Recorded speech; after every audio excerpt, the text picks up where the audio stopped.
হলে দেয়।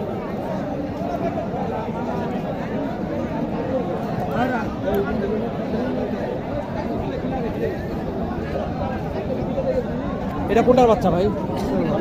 এই তো ভালো মানের একটা সাইকেল বাচ্চা। কত দুই দাম করলে 1 লাখ টাকা কি করে মালিক সহ দাম করলে কত আছে?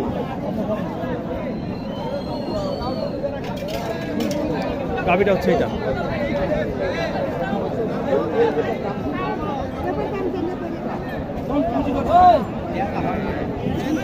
আসসালামু আলাইকুম। কয় দাঁতের গাবিটা? ভাই 6 দাদার বলা যাবে না। ও 6 দাঁত বলা যাবে, নতুন জন না। দাম কেমন চাইলেন? দাম চাইতেছি 115। 115। কাস্টমার কত বলে? কাস্টমার কত বলে? 90 ভাঙে। আপনার টার্গেট? আমার টার্গেট হয়তো 100 2-1000 কম হলে। 100-2000 কম।